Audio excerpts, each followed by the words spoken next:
welcome to part 9, our final episode in the Lord's Prayer. And what a journey we have been on over the last couple of months, digging into this ancient, well-known, well-loved prayer that we are probably confronted with that we didn't know as well as we thought. I know that was true for me. So many of you will recall that during the first episode, I mentioned that the Lord's Prayer had not been something that I'd pray every day or even on a weekly basis. It was not a central facet to my prayer life, and I felt deeply convicted by that. I mean, as I started to dig in, it's like, no, I actually think Jesus meant, like, we're supposed to pray this prayer on a daily basis. And so I know for me, it has taken on a central feature in my prayer life, in my daily routine, to keep coming back to it. And not only in my daily routine, but also for my trips to the Middle East. And so I just got back in May from a trip to Israel, and it was the first trip, and I've been doing these trips now for a decade, where we did the Lord's Prayer every single day. There's another prayer that we do every morning and every evening, but this was the first time that the Lord's Prayer had a central place in the trips. And one of the things that I did was not only had us pray the Lord's Prayer, but all throughout the trip, whatever I was teaching on at a site or an experience that we were enjoying that connected into the Lord's Prayer, is I would just make that connection. And what I began to realize is every single thing that we did during those 2 weeks fit into the Lord's Prayer somewhere. In fact, I had to refrain on a number of occasions, not going back to the Lord's Prayer again, because it almost felt like, man, the whole trip's the Lord's Prayer. But it shouldn't have surprised me, but it did. And it shouldn't surprise me because we've been saying all along, like, this is the prayer that encapsulates everything that Jesus came to do. And Jesus is the fulfillment of the entire biblical story. So, of course, the prayer that he not only gave his disciples to pray, but the prayer that he was living out as well would encompass everything. And so I was just amazed once again at how everything connects in to the Lord's Prayer. So when it came to this 9th and final episode, I didn't want to end the teaching on the temptation and deliverance, even though that was the end of the prayer, minus the tack on, for yours is the kingdom and the power and the glory forever. And we've talked about that in a couple of episodes about how that came in later, but it is a really great summary statement and kind of final charge. But what I wanted to do in this episode was to provide my own final charge to you. And so this is not going to be a very long teaching. In fact, went through all of the other 8 teachings and just looked at the time codes and went, oh my goodness, all of them were between 20 and 24 minutes. Now, that's not very long for those of you listening to the podcast, but one of the commitments that I'm trying to make is to hit that TED Talk length teaching frame, which is 20 minutes or less, and then on occasion, dip into the 21, 22. But with this series, all of the episodes were over 20 minutes. And what you don't know, but I'll share this, is that for each of the episodes, I filmed each one probably, I know at least 4 times each, and some of them were like 5 and 6 times because we do everything in a one take, and I needed it to get it down even further. Like I remember on one of the episodes I got done, I looked at my watch, I was like,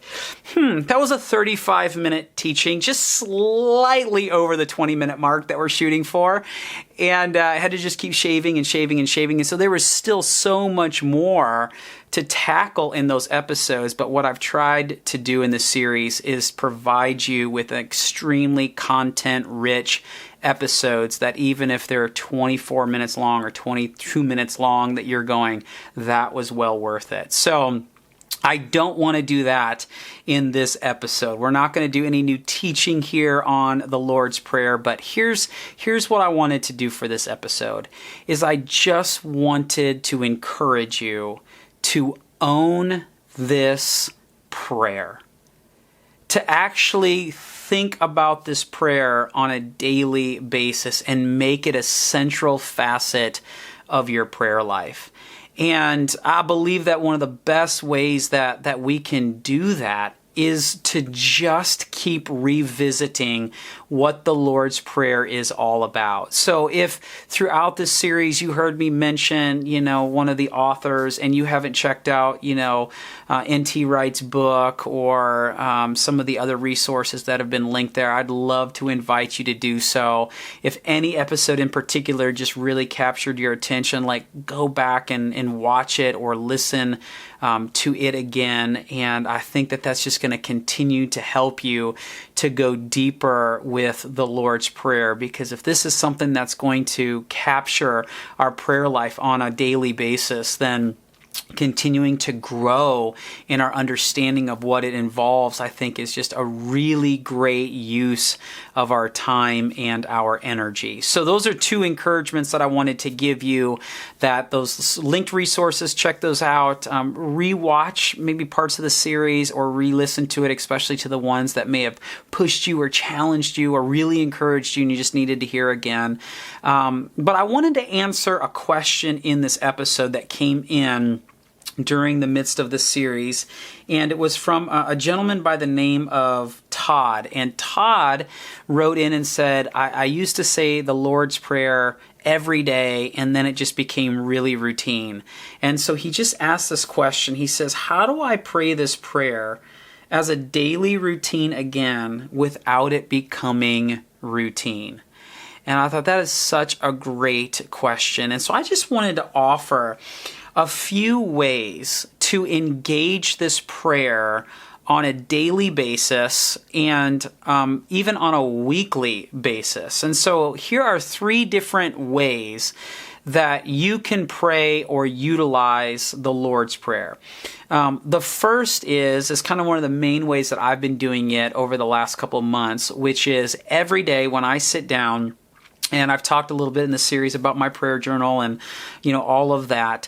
But to just go through the Lord's Prayer line by line and just sit for a few moments after I reflect on what it means. And so, you start off with, Our Father, and just a summary of that episode is that God called himself Father for the first time at the Exodus, that this is a God who rescues and redeems, that yes, he is like a father, in our lives, wanting to give us good gifts and to walk with us, but this is also a God who says, I am here to rescue and redeem you from those things that are going to hold you back. And so it's like our Father. What do I need to be reminded about God? The second part, who is in heaven, right? God rules and reigns over all things, and yet he is also always near us. And so I just sit in that and go, is there anything in there that I need to be reminded of, that I need to be praying about? Holy be your name. Like, the world needs to hear you, God. They need to kneel before you, to give their life to you, and that I bring about the holiness of your name and how I live my life. And so, God, where am I not sanctifying your name? And where do people need to experience you? Who do I need to be praying for in my orbit and in the world to come to a saving knowledge of you? Your kingdom come, your will be done here on earth as is in heaven. Like, God, where do I need to orient my kingdom to your kingdom? Where do I need to experience like the goodness and wholeness that you offer anew in me? And where am I not being a great conduit through which you can reach other people? Give us today our daily bread. God, what are my daily needs? What is today's daily needs? What are the needs that others have that I can be providing for? Where do I need to be reminded that in your provision to me, that it spurs me on to generosity to other people? Forgive us our debts as we have also forgiven our debtors. Like, to be reminded, God, where am I falling short? Where am I not walking the path that you want me to walk? And to be reminded that, yes, you have forgiven me, but where do I need to get back onto the path? And where am I not forgiving other people? And how do I love them well with the same love that you've demonstrated to me? And then to go through, lead us not into temptation, but deliver us from evil. The episode we talked about last week where, God, where do I feel tempted in my life? Where are trials, coming my way? Is there anything that I'm going through, or people that are going through some stuff? And how can I reach out to them? And where do I need community to join me in what I'm going through? And to be reminded that in the midst of those days where it feels really gloomy, right? Where it just kind of feels like, man, all the news and all the garbage that's going on in the world, and it's like, oh, dear God, and being reminded that evil will not get the final say. And even if I'm struggling with something and I'm just like, oh, it's not always going to be this way. God, deliver me from this. What do I need to do? What do I need to ask you to do? And so I do that. Like, I just try to remind myself of the high points of each aspect of the Lord's Prayer. And I'll just say the line, our Father. And I just, in my head, think through those things that I just shared with you. And I just go, God, is there anything that I need to pray about? And I'll just pray about it. And I'll go through the Lord's Prayer that way. Still kind of in that same option, I'll kind of go through the Lord's Prayer and then just try to take stock where maybe it's not I'm pausing after each one as much as I'm just saying, our Father, who is in heaven, holy be your name. And just keep going through that and going, where essentially in my spirit am I like resonating with a peace? And then just sitting in that peace rather than sitting through each of those pieces. Like maybe I just am going through that prayer slowly, but something captures my attention. I just come back and go, all right, God, I got to sit in this. Like, what is it about this thing that you want to say to me? What do I need to be reminded of? What do I need to pray about? So that's just option one, is just slowly going through the Lord's Prayer and just doing that when you're reciting it. A second option is to actually break down each piece and focus on it for a day of the week. So with Our Father, you think about this, doing this on Sunday, who is in heaven Monday, holy be your name Tuesday, your kingdom come, your will be done on earth as is in heaven. It's one giant idea. It would be Wednesday. Give us today our daily bread Thursday. Forgive us our debts as we have forgiven our debtors Friday. And then Saturday, lead us not into temptation, but deliver us from evil.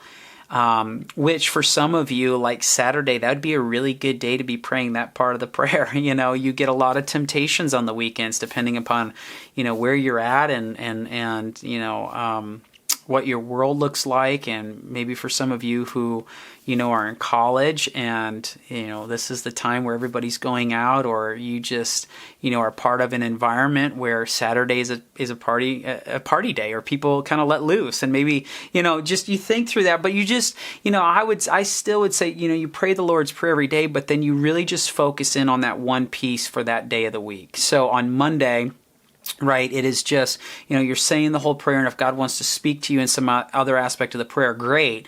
But it is, Monday you're going, Our Father, and you're really focusing in, on that, and you get to, like Friday, forgive us our debts as we've forgiven our debtors. And maybe it's a day where you just really just take 5-10 minutes and you go, God, who have I wronged and who has wronged me that I don't even know, and you just sit in that and just allow that to be the focus. So that's kind of a second option for utilizing the Lord's Prayer. Here's a third one, is take a week for each one. So rather than a day, like you just commit a whole week and you go, okay, God, I'm going to say the Lord's Prayer every day, but I'm going to focus this first week on Our Father. And maybe on Monday, you actually rewatch this teaching from the teaching series to be reminded what that, encompasses.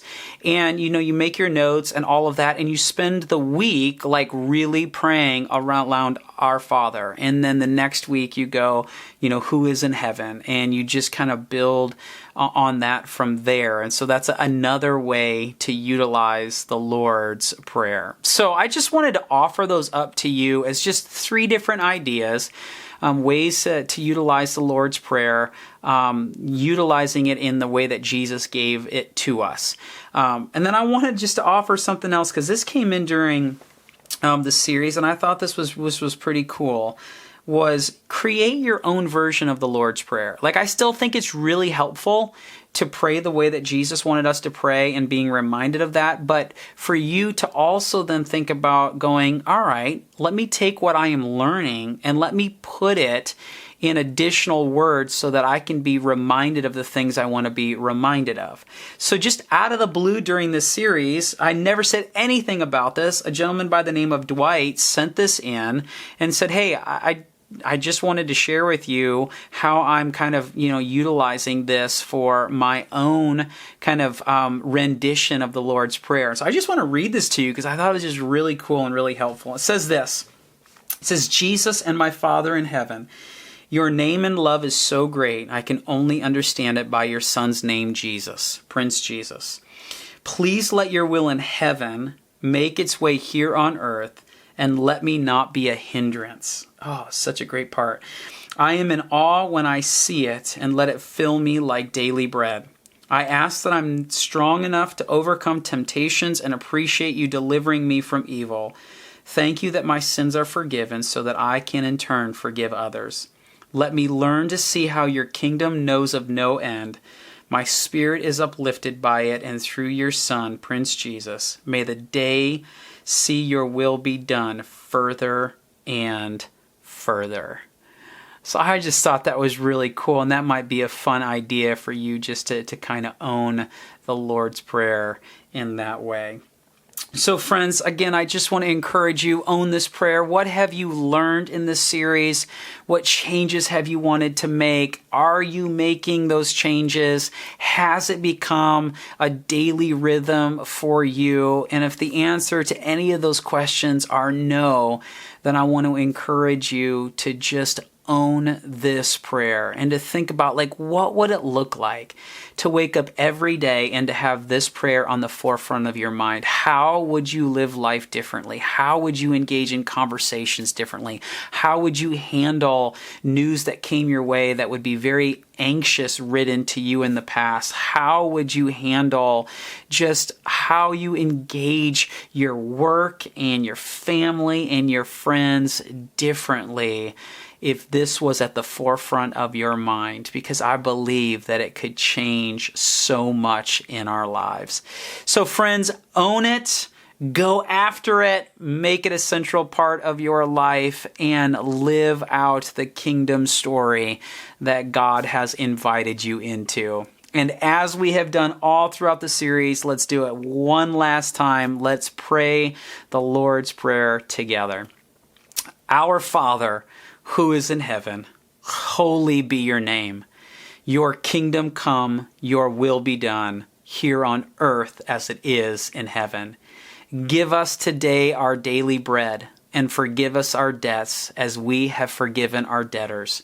And lead us not into temptation, but deliver us from evil. For yours is the kingdom, and the power, and the glory forever. Amen. Friends, may you walk out this prayer daily in your life.